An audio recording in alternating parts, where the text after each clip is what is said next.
धन्यवाद देतो तुझे उपकार मानले, कारण तू आमच्यामध्ये आहे.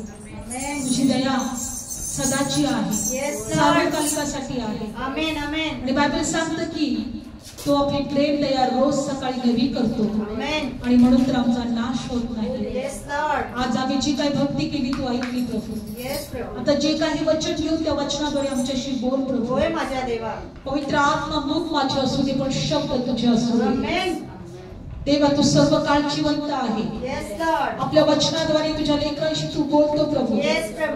आज वचनाद्वारे आमच्याशी बोल. मुख आमचे असू दे, शब्द तुझे असू दे. पवित्र आत्म्याचे लोक ऐकत आहे, त्या प्रत्येकाला स्पर्श कर. जे विश्वासाने ग्रहण करत आहे त्यांना आशीर्वाद दे.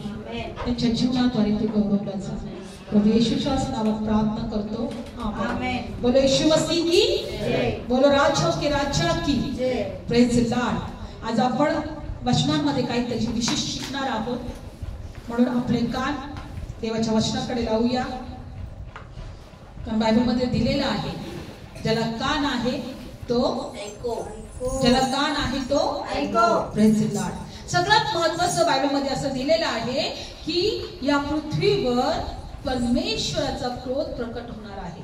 Praise Lord. हालेलुया. आज आपण बघतो की पंजाब मध्ये मोठं पूर आलेला आहे. घराचे घरं वाहून गेलेले आहेत, लोक वाहून गेलेले आहेत, त्यांची जनावरं, त्यांचे जे काही त्यांची प्रॉपर्टी आहे ती वाहून गेलेली आहे. आणि हा जो पूर आहे हा कुठून आलेला आहे? वरून आलेला आहे. आणि आज आपल्या वचनातून आपण जे शिकणार आहोत, बघणार आहोत की परमेश्वराचा क्रोध पृथ्वीवर प्रकट होणार आहे. कारण की लोक परमेश्वराचं भय धरत नाही, त्याच्या मार्गात चालत नाही, देवाची आठवण करत नाही, देवाला शोधत नाही, देवाला ओळखत नाही, देवाची इच्छा जाणत नाहीये.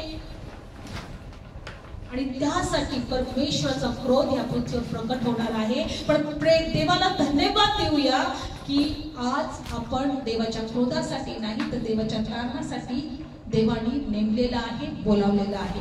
म्हणून पहिल्यांदा आपण हे वचन काढणार आहोत. 1 तेसलोनिकरास पत्र 5वा अध्याय 9व वचन वाचूया. सिस्टर तुम्ही वाचा. 1 तेसलोनिकरास पत्र 5वा अध्याय आणि 9व वचन वाचूया. त्याच्यानंतर आपण कशा प्रकारे देवाचा क्रोध या पृथ्वीवर प्रकट होणार आहे आज आपण या वचनातून शिकणार आहोत.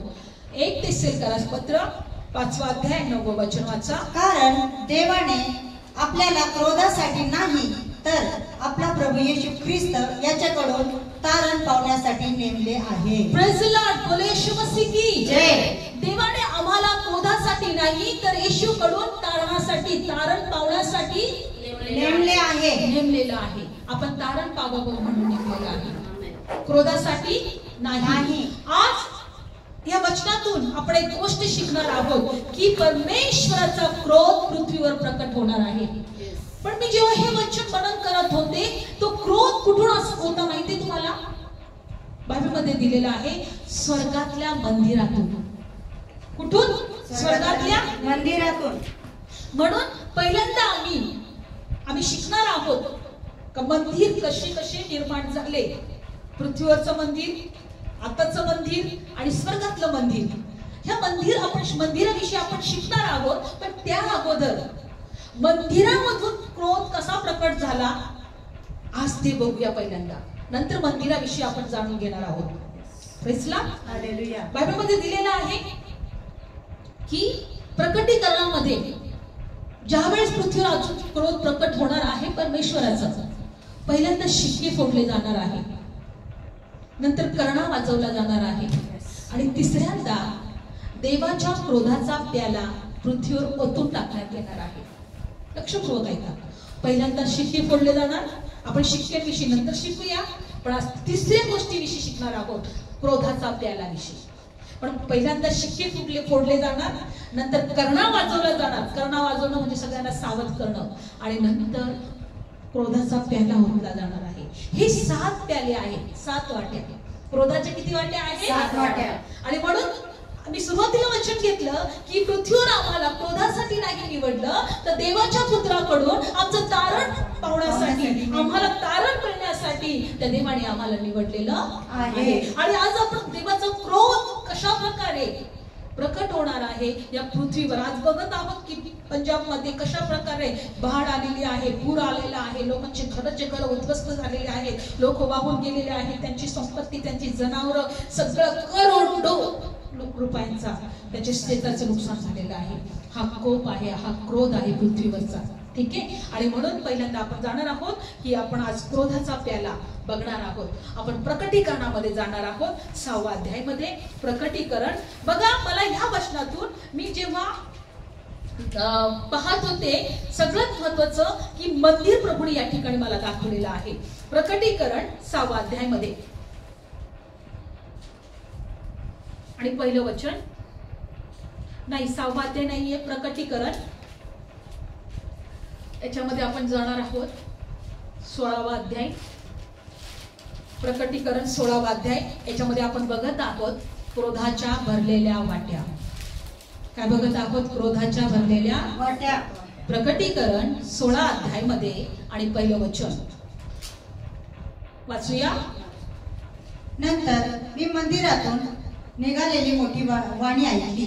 ती त्या 7 देवदूतास म्हणाली, जा आणि देवाच्या क्रोधाच्या 7 वाट्या पृथ्वीवर होता. मी मंदिरातून निघाली मोठी वाणी ऐकली. ती म्हणाली की त्या 7 दूतांस म्हणाली. कोणाला म्हणाली? 7 दूतांस.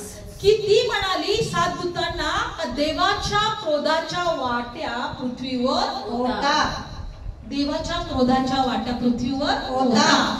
आणि बघा पुढचं वचन, मग पहिल्यांदा जाऊन आपली वाटी पृथ्वीवर ओतली. मग पहिल्याने काय केली? वाटी पृथ्वीवर ओतली. लक्षपूर्वक ऐका. पहिल्यांदा ही वाणी कुठून झाली? देवाच्या मंदिरातून. कुठून झाली ही वाणी? देवाच्या मंदिरातून. देवाच्या मंदिरातून. म्हणून आज आपल्याला नंतर मंदिराविषयी शिकायचं आहे, पण आपल्याला मंदिरातून ही वाणी झाली. 7 देवदूतांना आज्ञा करण्यात आलं तर तू पृथ्वीवर काय कर? वाट्या ओतून टाक. आणि पहिली वाटी ओतली तेव्हा काय झालं? एका देवदूताला सांगितलं की तू काय कर? पृथ्वीवर पहिली वाटी ओत. मग पहिल्यांदा जाऊन त्याने आपली वाटी पृथ्वीवर ओतली. तेव्हा ज्या माणसावर श्वासपदाची खूण होती आणि जी त्याच्या मूर्तीला नमन करत होती, त्यांना वाईट त्रासदायक फोड झाले. प्रेझला शॉपवर म्हणजे अचकर किंवा मोठा श्राप, सैतान याची खूण ज्याच्या जवळ होती आणि त्याची मूर्ती बनवून त्याला नमन करत होते, त्यांना फोड आली. पहिल्यांदा ती वाटी ओतल्यानंतर, तो क्रोधाचा प्याला स्वर्गातून किंवा त्या आकाशातून ओतल्यानंतर, जे लोक देवाला न मानता, आकाश पृथ्वीचं निर्माण करता याला न मानता, देवाच्या पुत्रावर विश्वास न ठेवता एका सापाची, अजगराची मूर्ती करतात आणि त्याला नमन करतात, त्यांच्यावरती वाटी ओतण्यात आली आणि त्यांना गंभीररीत्याने फोड आले. पहिल्यांदा काय झालं? त्यांना गंभीररीत्याने फोड आले पहिली वाटी ओतल्यानंतर. अशा प्रकारे फोड आले का ते कधीही न बरे होणारे फोड, जखमा. आणि त्याच्यानंतर दुसरी वाटी ओतल्यानंतर काय झालं? काढूया आपण वचन 4. 3रं वचन वाचा. दुसऱ्या देवदूताने, मग दुसऱ्या देवदूताने आपली वाटी समुद्रात ओतली. तेव्हा त्याने पाणी मेलेल्या माणसाच्या रक्तासारखे रक्त झाले आणि समुद्रातील सर्व जिवंत जीव मेले. आता समुद्रावर कोप आला. बायबल सांगते की दुसरी वाटी कुठं ओतली? समुद्रावर. आणि समुद्राचं पाणी एखाद्या मेलेल्या माणसाचं रक्त होतं तसं ते पाणी झालं. आणि ते पाण्यामुळं त्या समुद्रातले सर्व जीवजंतू मेले. कारण समुद्रामध्ये दुष्ट आत्मे असतात बरं का, दुरात्मे असतात. अंधकारची शक्ती समुद्रामध्ये आहे. आणि बायबलमध्ये दिलेला आहे की दुसरा क्रोध होता तो समुद्रावर. आणि काय झालं की सर्व जंतू मेले. त्याचं पाणी कसं झालं? मेलेल्या माणसाच्या रक्तासारखं. समुद्राचं पाणी कसं झालं? मेलेल्या माणसाच्या रक्तासारखं. आणि सर्व जीवजंतू समुद्रातले मेले. घाण दुर्गंधी सुटली असेल. विचार करा, सर्व जीवजंतू त्या समुद्रात मरतात म्हटल्यावर किती घाण प्रकारे जीव त्या दुर्गंधी सुटली असेल. झाली दुसरी वाटी. तिसरी वाटी वाचूया. तिसरी वाटी. तिसऱ्या देवदूताने आपली वाटी नद्या आणि पाण्याचे झरे यावर ओतली. तेव्हा त्याचे रक्त झाले. तेव्हा मी पाण्याच्या देवदूताला असे बोलताना ऐकले की जो तू आहेस आणि होतास आणि अशी जो तू पवित्र त्या तू असा न्याय केला म्हणून तू न्यायी आहेस. पुढे 6. कारण त्यांनी पवित्रताचे आणि भविष्यवादाचे रक्त पाडले आणि तू त्यांना रक्त प्यायला दिले आहे याला ते पात्र आहेत. आणि मी वेदीला बोलताना ऐकले की होय हे प्रभू सर्व सत्ताधारी देवा तुझे न्याय खरे आणि नीतीचे आहे. तिसरी वाटी बायबल मध्ये दिले. देवदूतांनी कशावर ओतली? पाण्याचे झरे. विधी पाण्याचे झरे नद्या.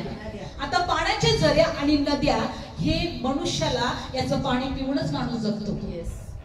माणूस काय करतो? पाण्याच्या नदी झऱ्या ज्या आहेत किंवा विहिरी जे आहेत, जे नदी आहे, नदीचंच पाणी पितो, झऱ्यांचं पाणी पितो, हो की नाही?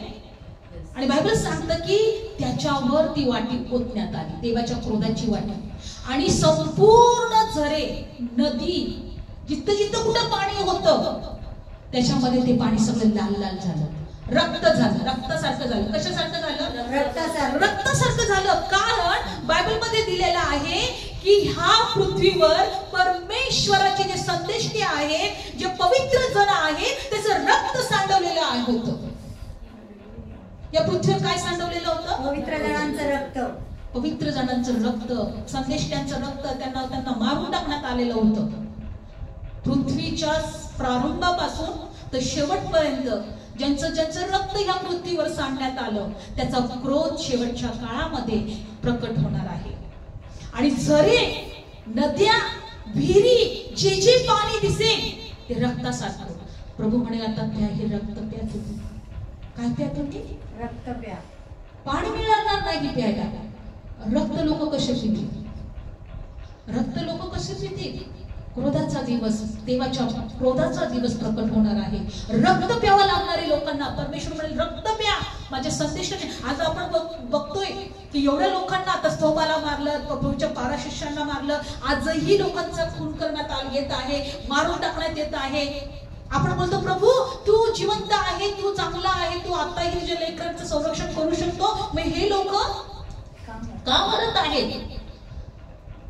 कारण एक दिवस, क्रोधाचा दिवस, पश्चाताप करायला प्रभू संधी देत आहे. परमेश्वर पश्चाताप करायला मनुष्याला संधी देत आहे. भले मरत आहे देवाची लोक, पण प्रभूची इच्छा आहे की पश्चाताप करा, कारण क्रोधाचा दिवस येणार आहे. एक दिवस क्रोधाचा दिवस येणार आहे. आणि प्रभू म्हणेल की हे पाणी, हे रक्त झालेलं आहे, जे रक्त तुम्ही सांडलं, सर्व संपूर्ण पाणी रक्तासारखं होईल. आणि ते म्हणेल हे रक्त ते आता. पाण्याशिवाय आपण जगू शकतो का? प्रत्येक गोष्ट ही पाण्याच्या द्वारे आहे. पाणी आहे तर जेवण बनवू शकतो, पाणी आहे तर आंघोळ करू शकतो, पाणी आहे तर कपडे धुवू शकतो. पाण्या वाचून आपलं जीवन अपूर्ण आहे. आणि रक्त सगळे पाण्यात, रक्त झालं तर ते वापरेल का माणूस? पाण्या वाचून लोक मरतील. किती वाटी होती ही? तिसरी वाटी. संदेश त्यांचं रक्त वाहिल्यामुळे रक्त माणूस देव प्यायला लावणार आहे. हे तिसरी वाटी. आता चौथी वाटी वाचूया. मग चौथ्या देवदूताने आपली वाटी सूर्यावर ओतली. तेव्हा त्याला असा अधिकार दिला होता की त्याने अग्नीने माणसास करपून टाकावे. आणि माणसे मोठ्या उन्हाने करपली. तेव्हा त्यांनी ज्याला त्या पिडावर अधिकार दिला आहे त्या देवाच्या नावाची निंदा केली आणि त्यांनी त्याला गौरव देण्यासाठी पश्चाताप केला नाही. चौथी वाटी ओतली तरीही माणसाने पश्चाताप केला नाही. चौथी वाटी कशावर ओतली? सूर्यावर ओतली. आणि सूर्य इतका उष्ण झाला, इतका तापला, इतका कडक ऊन सोडू लागला की लोक करपू लागले. त्याच्या उष्णतेने चटके बसू लागले. काय होऊ लागले? करपू लागले. चटके बसू लागले. आणि बायबल सांगतं की ते शेवटी देवाला बोलू लागले, हे देवा तू कुठे आहे? इतका त्रास आम्हाला होत आहे, देव आहे की नाही? देवाच्याच नावाची निंदा करू लागले, देवाला दोष लावू लागले की तू जर असता तर आम्ही असा, आम्हाला इतका त्रास झाला नसता, आम्ही करपलो नसतो, आम्ही या उष्णतेने मेलो नसतो. आजही जेव्हा कडक ऊन असतो तेव्हा आपण काय म्हणतो, या कडक उन्हामध्ये मी मरणाचं ऊन आहे, मरतो की काय, मरणाचं ऊन आहे देवा, मरणाचं ऊन आहे असं म्हणतो की नाही, मरणाचं ऊन आहे. थोडं जरी ऊन जास्त कडक असला तर बाहेर माणसं पडत नाही, घरामध्ये बसतात, कामधंदा सुद्धा काही ठिकाणी करत नाही.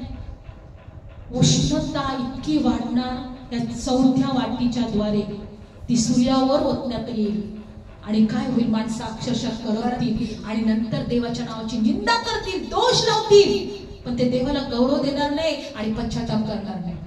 चौथी वाटी सूर्यावर. पाचवी वाटी. मग पाचव्या देवदूताने आपली वाटी त्या श्वापदाच्या सिंहासनावर ओतली, तेव्हा त्याचे राज्य अंधकारमय झाले आणि लोकांनी कष्टामुळे आपल्या जिभा चावल्या आणि आपल्या कष्टामुळे आणि आपल्या फोडामुळे त्यांनी आकाशाच्या देवाची निंदा केली आणि त्यांनी आपल्या कर्माचा पश्चाताप केला नाही. क्रोधाचा प्याला पृथ्वीवर येत होता तरीही लोक पश्चाताप करत नव्हते. बायबल सांगते की पाचवी वाटी जी होती ती कुठे ओतण्यात आली आहे, श्वापदाच्या सिंहासनावर, त्या अजगराच्या सिंहासनावर, सापाच्या सिंहासनावर, सैतानाच्या सिंहासनावर. आणि त्याचं राज्य अंधकारमय झालं आणि लोकांनी कष्टामुळे जिभा चावल्या. पाचव्या वाटीमध्ये लोक इतके कष्टाने, इतके स्वतःला त्रास करून घ्यायला लागले, जीभ चावायला लागले, ते दातून खायला लागले. आणि पुढे असं दिलेलं आहे, त्यांनी आपल्या कष्टामुळे आणि आपल्या फोडांमुळे आकाशाच्या देवाची निंदा केली आणि त्यांच्या कर्माचा पश्चाताप केला नाही. म्हणजे फोड इथं पण अजून आहेत, फोड कधीही बरे न होणारे असणार आहे, असे फोड आहेत. त्यांनी फोडामुळे आणि कष्टामुळे बायबलमध्ये दिलेलं आहे की त्यांनी काय केलं, देवाची निंदा केली, देवाला अजून दोष दिला पण पश्चाताप केला नाही. हे सगळे क्रोधाच्या प्याला कशासाठी होतं माहितीये, लोकांनी पश्चाताप करावा, देवाला ओळखावं, देवाचं गौरव करावं. आणि आता सहावी वाटी. मग सहाव्या देवदूताने आपली वाटी मोठ्या फरात नदीवर ओतली, तेव्हा सूर्याच्या उगवतीपासून जे राज्य येणार त्याची वाट सिद्ध व्हावी म्हणून तिचे पाणी आटून गेले आणि अजगराच्या तोंडातून आणि श्वापदाच्या तोंडातून त्या खोट्याच्या भविष्यवादाच्या तोंडातून निघत असलेले बेडकासारखे 3 अशुद्ध आत्मे मी पाहिले. कारण ते चमत्कार करणाऱ्या भूतांचे आत्मे आहेत. ते संपूर्ण जगाची राजांना, सर्व सत्ताधिकारी देवाच्या त्या मोठ्या दिवसाच्या लढाईसारखी एक पट करायला बाहेर त्याकडे जातात. Praise Lord. ही जी सहावी वाटी आहे ही फरात नदीवर ओतण्यात आलेली. कुठं ओतण्यात आली? फरात नदीवर. ह्या फरात नदीवर ओतल्यानंतर सूर्याच्या उगवतीपासून जे राजे येणार आहे त्यांची वाट सिद्ध झाली. त्या फरात नदीचे पाणी काय झाले? आटून गेले. काय झाले? ती पाणी आटून गेले. फरात नदीचे पाणी काय झाले? आटून गेले. ही सहावी वाटी ओतल्यावर आणि जे राजे पृथ्वीच्या कोपऱ्यापासून ते शेवटापर्यंत जे राजे आहेत त्यांची वाट सिद्ध झाली. तिथून राजे आले. बघा हा काहीतरी घडत आहे. तिथून राजे आले. त्यानंतर आणि अजगराच्या तोंडातून, शापदाच्या तोंडातून आणि खोट्या भविष्यवक्त्याच्या तोंडातून निघत असलेले बेडकासारखे अशुद्ध आत्मे मी पाहिले. आणि अजून काय झालं? वाट सिद्ध झाली राजांना येण्यासाठी. आणि शापद म्हणजे अजगर आणि शापद आणि दुसरं कोण होतं? भविष्यवक्ता, खोटे संदेष्टा. यांच्या तोंडातून 3 दुष्ट आत्मे निघाले बेडकासारखे. काय निघाले? बेडकासारख्या दुष्ट आत्मे. ती कशासाठी निघाले? लोकांना भरमिष्ट करण्यासाठी, लोकांना देवापासून दूर ठेवण्यासाठी, लोकांना देवाच्या जवळ न येऊ देण्यासाठी. आणि बायबलमध्ये दिलेलं आहे पुढं काय झालं? आणि ते चमत्कार करणाऱ्या भूतांचे आत्मे आहेत. ते 3 दुष्ट आत्मे बेडकांसारखे ते चमत्कार पण करत होते. किती लोक बाबा लोकांचे ते चमत्कार केले जातात? Press Lord. बायबल सांगतं की ते भूतासारखे होते, ते चमत्कार करणारे ते दुष्ट आत्मे होते. त्याच्या तोंडातून जे निघालेले म्हणजे ते चमत्कार पण करत होते. आणि बायबल सांगतं संपूर्ण जगातील राजांना आणि सर्व सत्ता अधिकारी देवाच्या त्या मोठ्या दिवसाच्या लढाईसाठी एकवट करायला बाहेर त्यांच्याकडे ते जातात.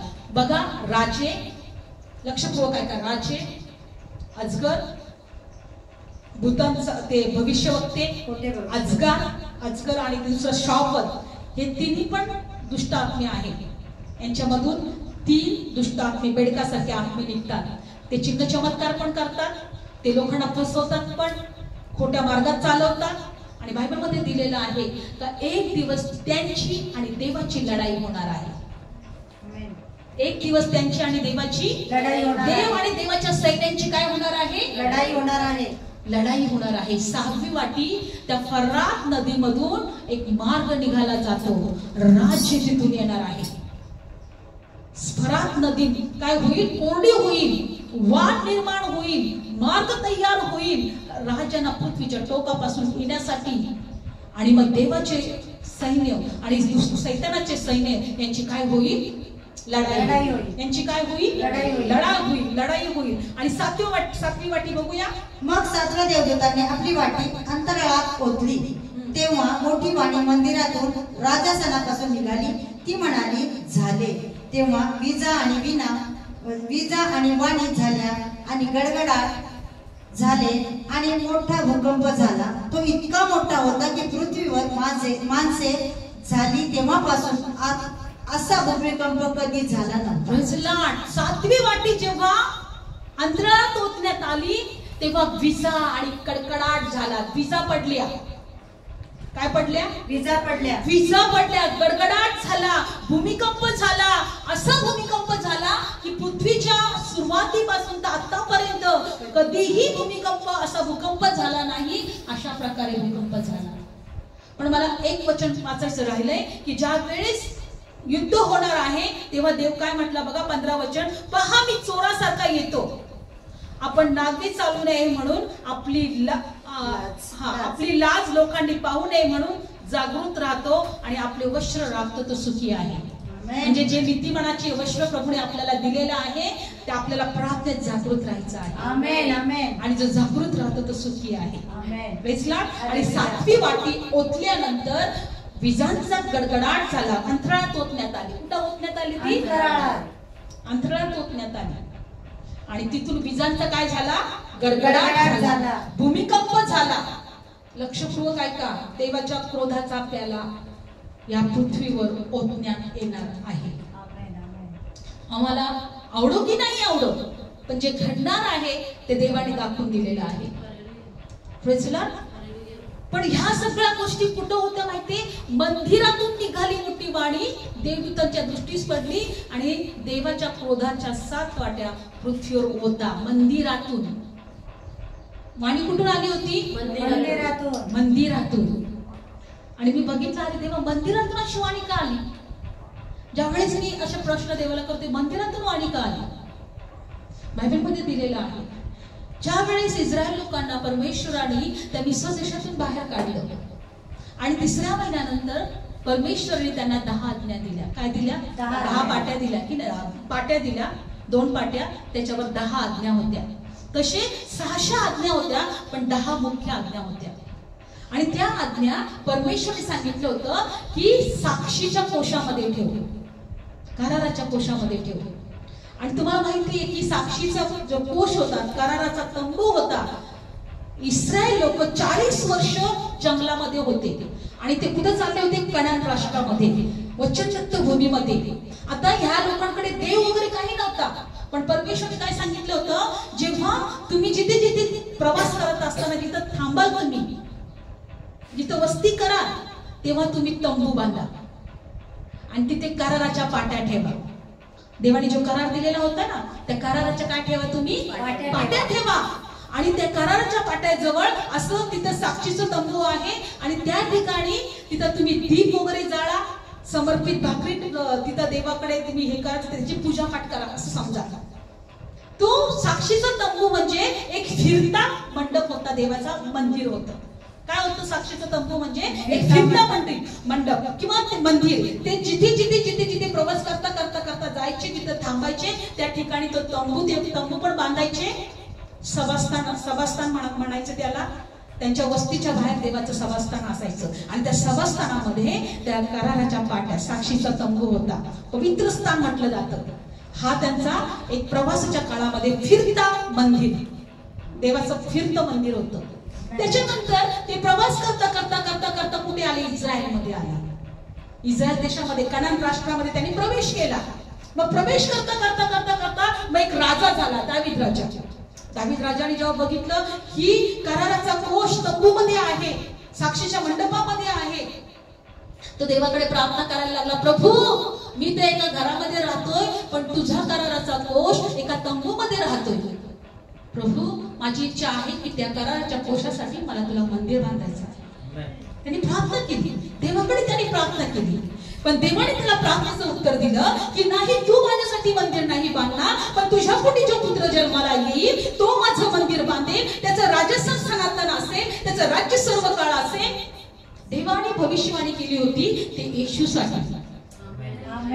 पण दावीदाच्या काळामध्ये मग तो म्हटला शलोमोन राजा तुझं मंदिर बांधेल, तुझा पुत्र शलोमोन मंदिर बांधेल. आणि मग शलोमोनाने पहिलं मंदिर बांधलं, त्याच्यामध्ये कराराचा कोश ठेवला.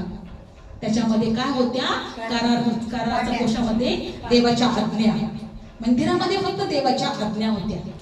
असं करू नका, तसं करू नका.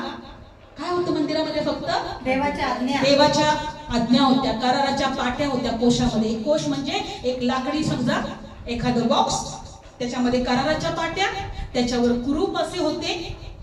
आणि त्याच्यानंतर बायबलमध्ये दिलेलं आहे तिथे अगोरोनाची फुलं आलेली काठी होती, सोन्याचं धूपपात्र होतं आणि सोन्याचं मांडण्यात ठेवलेलं एक पात्र होतं, सोन्याचं धूपपात्र, या सगळ्या गोष्टी. आणि तिथं काय व्हायचं, त्या पवित्र स्थानामध्ये होते. आणि तिथं काय करायचे, देवाने त्यांना एक विधी लावून ठेवला होता की तुम्ही वर्षातून एकदा, तसं दिवसभर यज्ञ अर्पण होत होते, पण वर्षातून एकदा सर्व लोकांनी आपल्या पापांचा पश्चाताप करायचा. आणि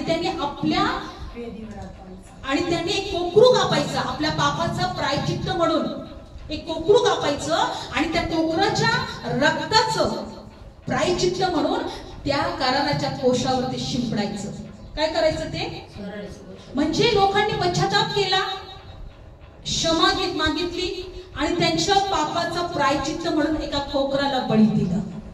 पापाचं प्रायचित्त म्हणून एका कोकराला काय दिलं, बळी दिला. अशा प्रकारे यांची ही पूजापाठ चालू होती.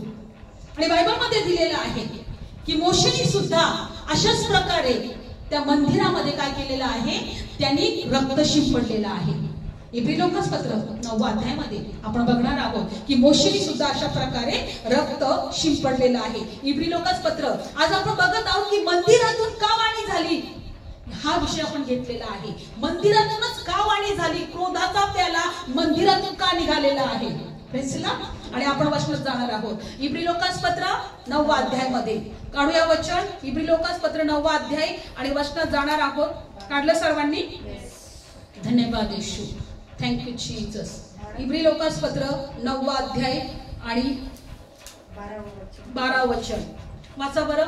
बकरी व वासरे नाही, अजून दुसरं बघा, अजून पुढचं वचन.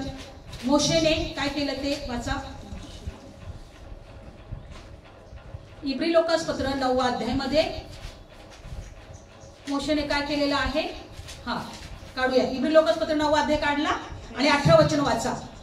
पहिल्या कराराची स्थापना ही रक्ता वाचून झाली नाही. पहिला करार देवाने दिला, लोकांशी केला, त्याची स्थापना कशाने झाली, रक्ताने झाली. कशाने झाली, म्हणजे कोकराच्या रक्ताने. कशाने झाली, कोकराच्या रक्ताने, मेंढराच्या कोकराच्या रक्ताने. देवाने करार केला पण त्याची कराराची स्थापना कशाने झाली, रक्ताने. पुढे बघा. कारण मोशेने नियमशास्त्राप्रमाणे सर्व आज्ञा लोकांस दिल्या आणि लोकांस सांगितल्यावर तो पाणी आणि किरमीची लोकर वाचा. लोकर व एजोब झुडूप यासह वासराचे आणि बकऱ्याचे रक्त घेऊन ते पुस्तकावर व सर्व लोकांवरही शिंपडीत असता म्हणाला, जो करार देवाने तुम्हास आज्ञेने दिला आहे तो ते आहे त्याचे हे रक्त आहे. आणि पुढचं, आणि तसेच मंडपावर आणि सेवेच्या सर्व पात्रांवर रक्त शिंपडले. लक्षपूर्वक ऐका. जे प्रायचित्ताचं जे रक्त होतं, जे कोकराचं जे रक्त होतं, तर सगळ्या लोकांनी एकत्र मंदिरात यायचं, आपल्या पापाची क्षमा मागायची, पश्चाताप करायचं आणि आपल्या पापाचं प्रायचित्त म्हणून कोकरू द्यायचा, मेंढरू द्यायचा आणि त्याचं रक्त घेऊन बायबलमध्ये दिले कराराच्या कोशावर शिंपडतात. आणि जे जे पात्र आहेत, सर्व सेवेचे पात्र, त्याच्यावर हे पापाचं प्रायचित्त, पापाचं प्रायचित्त. ते रक्त. कारण बायबल सांगतं की पाप ओतल्या वाचून पाप क्षमा होत, माफ करा, रक्त ओतल्या वाचून पाप क्षमा होत नव्हते. रक्त ओतल्या वाचून पाप क्षमा होत. कारण रक्तामध्ये जीवन आहे. रक्तामध्ये काय आहे? जीवन आहे. रक्तामध्ये जीवन आहे. आणि म्हणून त्या सैतानाला रक्तच द्यायची गरज होती. आज तुम्ही अंधकारची शक्ती बघितली तर बळी दिले जातात. अंधकारच्या राज्यात बळी दिले जातं, रक्त सांडवलं जातं. तिथं बकऱ्याचं रक्त देतात, कोणी कोंबड्याचं देतात, कोणी बकऱ्याचं देतात, कोणी कशाचं रक्त देतात की नाही. हा, नवसामध्ये पण रक्त दिलं जातं. माझा असं नवस आहे, माझं ते नवस पूर्ण करते बाबा, मी तुला हे देईल ते देईल. काय हे कोंबडा कापेल, बकरा कापेल, हे कापेल, हे रक्त द्यायला लागतं. हे कोणाला रक्त देत आहे? शैतानाला. शैतानाला रक्त देत आहे. बायबल मध्ये दिलेलं आहे की पाप क्षमा होत नाही रक्त ओतल्या वाचून. आणि हे रक्त कुठं शिंपडलं जात होतं? कराराच्या कोशावर. Praise the lord. आता आपण काय शिकत आहोत? मोशेचा जो मंडप होता, मंदिर होतं, हे चालतं फिरतं होतं आणि त्याच्यावर पण अशा प्रकारे प्रायश्चित्त केलं जात होतं. नंतर शलगोणाचा मंदिर आला आणि तो शलगोणाचा मंदिर येशू ख्रिस्त येईपर्यंत तो मंदिर होता. पण रोमी सरकाराने ते मंदिर उद्ध्वस्त केलं. काय झालं?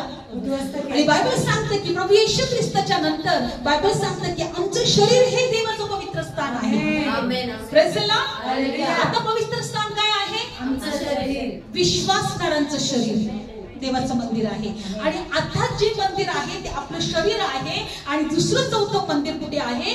स्वर्गामध्ये. कुठे आहे? स्वर्गामध्ये. आणि म्हणून बायबल सांगतं की येशू ख्रिस्त जेव्हा वधस्तंभावर गेला, येशूने जेव्हा रक्त सांडलं, त्याचं रक्त घेऊन तो स्वर्गात गेला. आणि स्वर्गामध्ये काय होतं? कराराचा कोश. काय होता तिथे? कराराचा कोश. घराचा कोश काय सांगतो? जो कोणी आज्ञा पाळणार नाही तो जीवे मारला जावा. प्रभूने आज्ञा दिल्या परमेश्वराने मोशेच्या द्वारे, आणि जो कोणी आज्ञा पाळणार नाही त्याला जीवे मारलं जावं. तो मेलाच पाहिजे.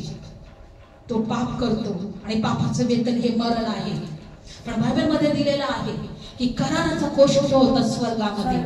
आणि प्रभू येशू ख्रिस्त स्वतःचं रक्त घेऊन स्वर्गामध्ये गेला. एक याजक बनून गेला, एक कोकरू बनून गेला, देवाचा पुत्र बनून गेला. आणि त्या स्वर्गातल्या कराराच्या कोशावर त्याने स्वतःचं रक्त शिंपडलं. काय केलं त्यांनी? काढू वचन पुढचं बघा, आपण वाचूया 23 वचन. तर आकाशातल्या वस्तूंचे नमुने अशा यज्ञाने शुद्ध होणे आवश्यक होते. आकाशातले नमुने अजून चांगल्या यज्ञाने शुद्ध होणे आवश्यक होते. परंतु खुद्द वाचा, परंतु खुद्द आकाशातल्या वस्तू याहून अधिक चांगल्या यज्ञाने शुद्ध केल्या जातात. पुढं, कारण हाताने केलेले पवित्र स्थाने जी खऱ्या गोष्टीची रूपके आहेत त्या ख्रिस्त गेला नाही तर तो आकाशात गेला, यासाठी की त्याने आता आमच्यासाठी देवासमोर उभे राहावे. आणि जसा प्रमुख याजक दरवर्षी दुसऱ्याचे रक्त घेऊन पवित्र स्थानात जातो, तसा हा अनेक वेळा स्वतःला अर्पायला जात नाही. कारण असे असते तर त्याला जगातल्या स्थापनेपासून पुष्कळदा दुःख सोसावे लागले असते. पण आता काळच्या समाप्तीस हा स्वतःच्या यज्ञाने पापे दूर करण्यासाठी एकदाच प्रकट झाला आहे. आणि ज्याप्रमाणे माणसास एकदाच मरणे व त्यानंतर न्याय ठरणे हे नेमून ठेवले आहे, त्याप्रमाणे ख्रिस्त पुष्कळांची पापे वाहून नेण्यास एकदाच अर्पिला गेला. आणि त्याची वाट पाहणाऱ्यास तो पाप विरहित तारणासाठी दुसऱ्याने दिसेल. आमेन. आपल्याला तो कसं दिसेल? दुसऱ्यांदा दिसेल. बायबल मध्ये दिलेलं आहे की तो स्वतःचं रक्त घेऊन परम पवित्र स्थानात जातो. कुठे जातो? स्वर्गातल्या परम पवित्र स्थानात. आणि पुढे असं दिलेलं आहे तो अनेक वेळा स्वतःला अर्पीला जात नाही. कारण असे असते तर जगाच्या स्थापनेपासून पुष्कळ दुःख त्याला सोसावे लागले असते. तर काळाच्या समाप्ती स्वतःच्या यज्ञाने पापे दूर करण्यासाठी तो एकदाच प्रकट झाला. येशू 2025 वर्षापूर्वी जगामध्ये आला, तेव्हापासून काळाचा शेवट समाप्त सुरू झालेला आहे.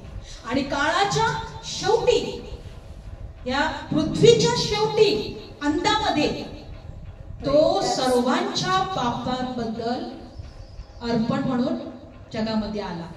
काय दिलेलं आहे त्यांनी की काळाच्या शेवटी तो प्रकट झाला आहे.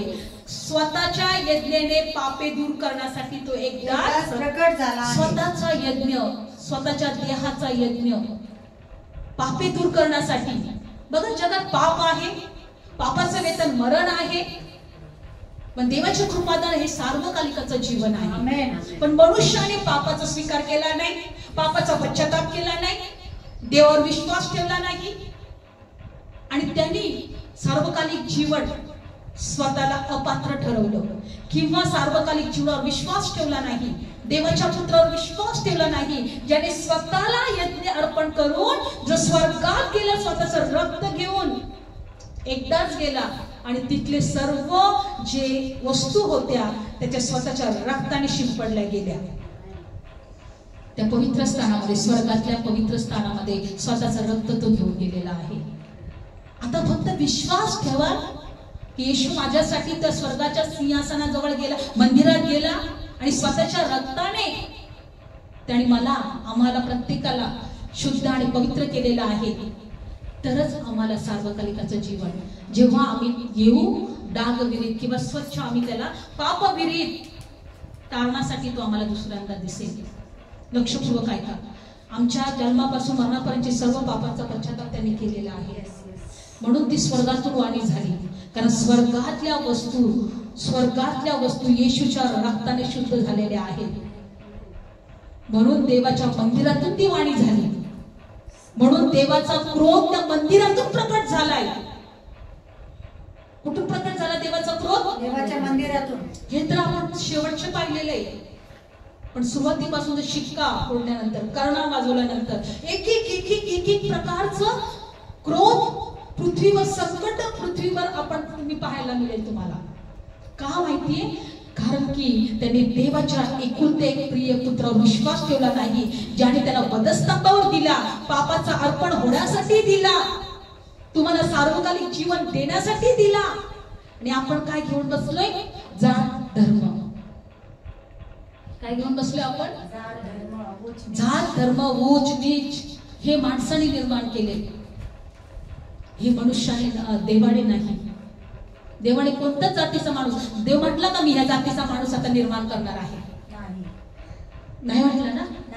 नाही. देवाने जाती निर्माण, धर्म निर्माण केलेलेच नाहीये. देवाने फक्त मनुष्याला निर्माण केलं, त्याच्यामध्ये श्वास फुंकला आणि त्याला आपल्या गौरवासाठी या पृथ्वीवर ठेवलं.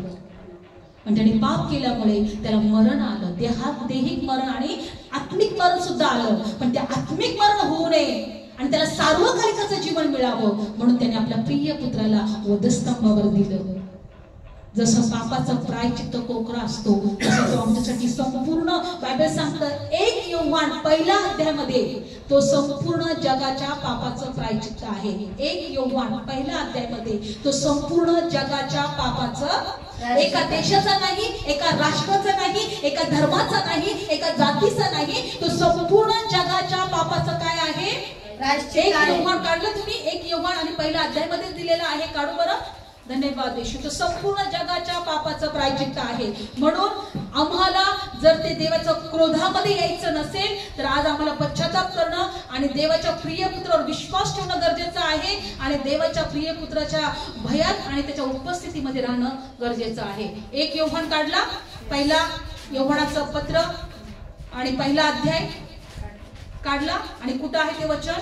तो संपूर्ण जगाच्या पापाचं प्रायश्चित्त आहे. काढलं वचन?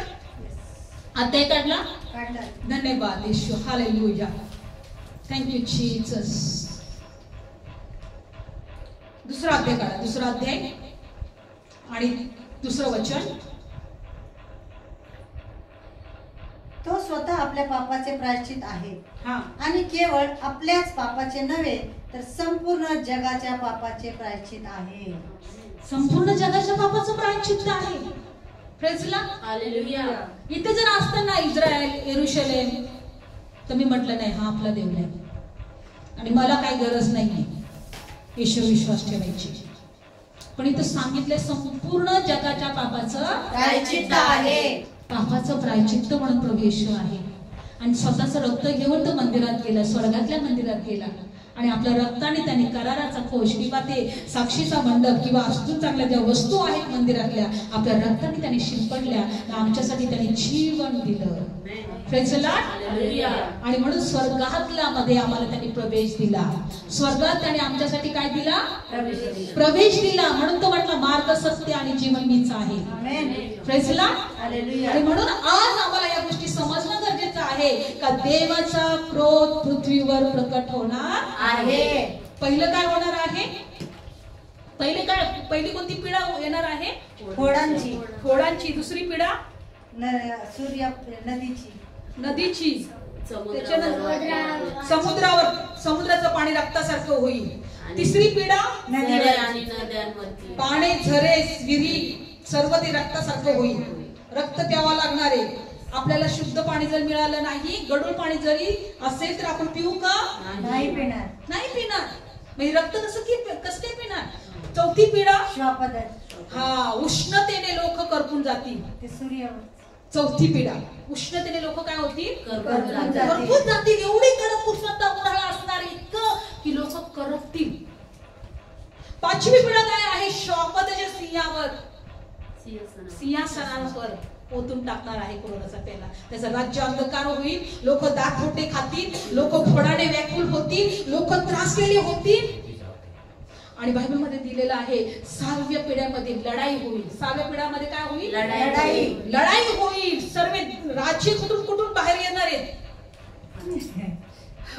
आणि मग खोटा संदेष्टा, अजगर आणि शापत हे 3 जण आहेत बरं का. 3 जण आहेत दुष्ट दुरात्मे. 3 जण आहेत.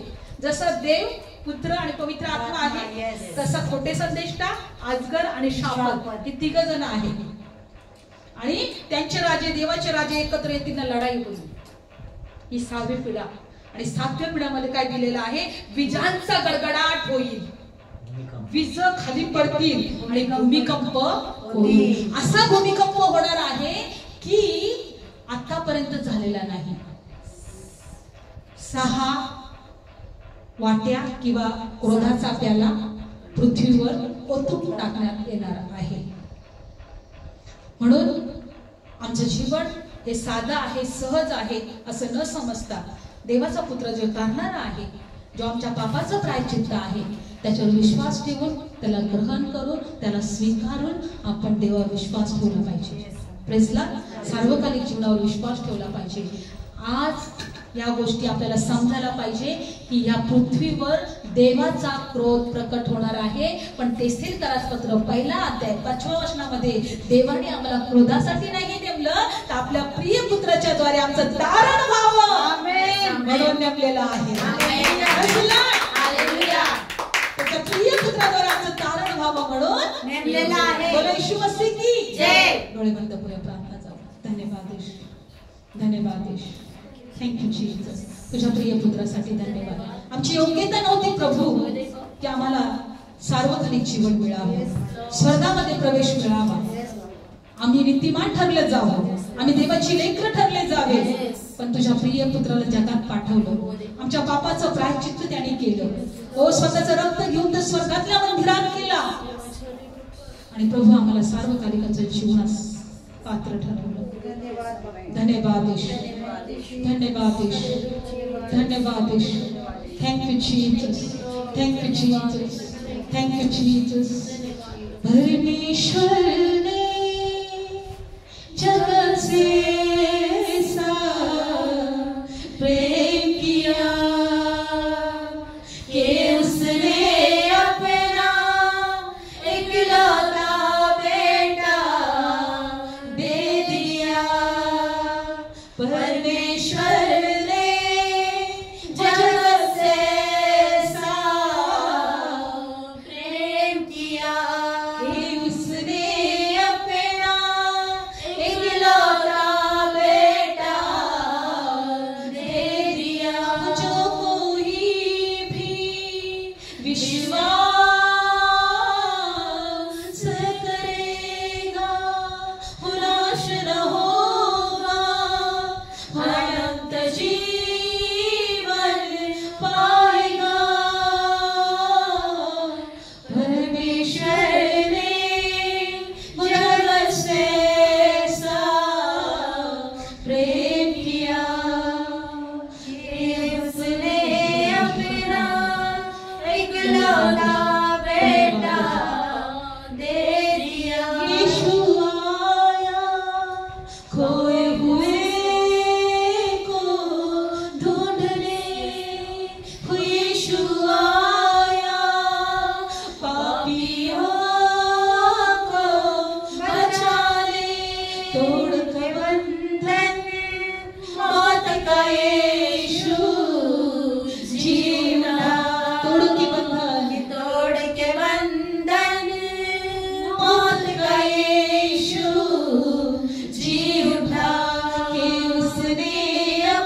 परमेश्वरा तुझ्या प्रिय पुत्रासाठी धन्यवाद, तुझ्या पवित्र आत्म्यासाठी धन्यवाद, तुझ्या कृपेसाठी धन्यवाद, तुझ्या सर्व दयेसाठी धन्यवाद. आज जे कोणी परमेश्वर देवा ऐकत आहे, हो देवा पण ते प्रत्येकाला तू स्पर्श कर.